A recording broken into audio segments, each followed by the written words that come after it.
An enormous response to last night's reality check of the Ron Paul newsletters. Today, the writer who first released copies of the newsletters contacted Ben to set the record straight on who else was writing some of those newsletters. Ben has the information that isn't being reported anywhere else, and he's sharing it in a reality check reply all.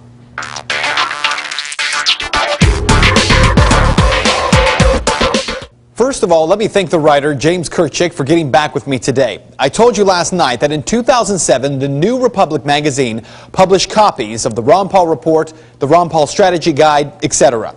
In those newsletters, there were some passages that could be deemed racist and certainly inappropriate. One caveat, though, I also pointed out that the author of those articles, James Kirchick, mentions that none of the racist newsletters have a byline, except for one.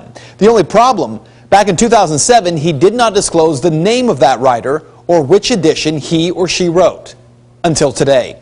For the first time, I'm going to share with you the name of that writer. Take a look. It is a 1993 edition of the Ron Paul Strategy Guide. The article, How to Protect Against Urban Violence, and the author, one James B. Powell. After 4 years of reports on these newsletters from all kinds of media outlets, I have not seen this guy's name anywhere.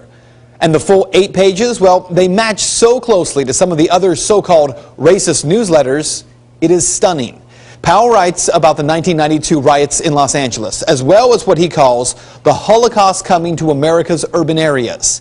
He calls California Congresswoman Maxine Waters a militant leader. And the article goes on to talk about how to be self-reliant when well-armed gangs move in to threaten your home.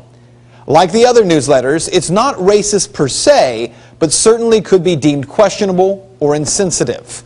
And certainly the content of that newsletter very similar in style to the other so-called racist newsletters. But there is a bigger issue than just Ron Paul here. What you may not know is that in this presidential election cycle, every single candidate for president, including President Obama himself, has been called a racist. Herman Cain was called a racist because he said that blacks have been brainwashed into voting for the Democratic Party. Mitt Romney called a racist by Bill Maher because he's a Mormon, and called a racist by MSNBC for continually calling the president by his first and last names instead of saying President Obama. Newt Gingrich was called a racist a few months ago for calling Palestinians an invented people. Michelle Bachmann called a racist a few months ago after saying African-American children and black families were better off during slavery, presumably because they had both parents living with them. She said she was taken out of context. Rick Perry, he was called a racist for a name spray-painted on a rock at a hunting camp rented by his family. Also saying he was taken out of context, by the way, one of the latest claims against Rick Santorum, he's being called a racist for a supposed statement that he made that blacks shouldn't receive welfare. He says he didn't say that. And of course, President Obama himself has been called a racist by many people, including Glenn Beck, who triggered a firestorm after saying that he believes President Obama doesn't like white people.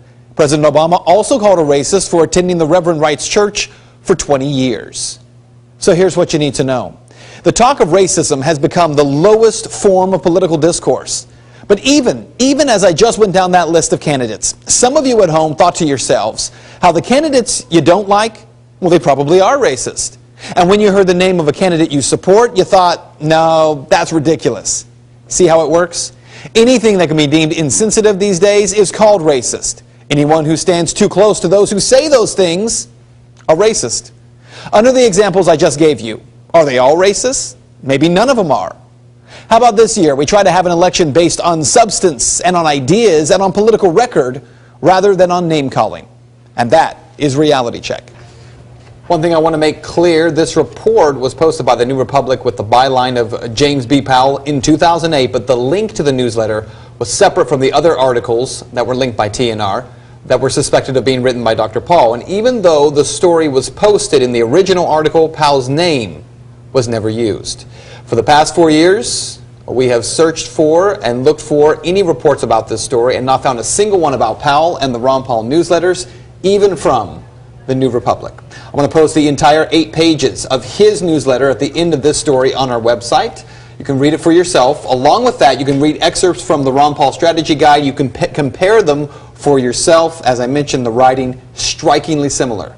If you'd like to make your voice heard on this story, you can comment on my Facebook page. Just search facebook.com/Ben Swann Reality Check.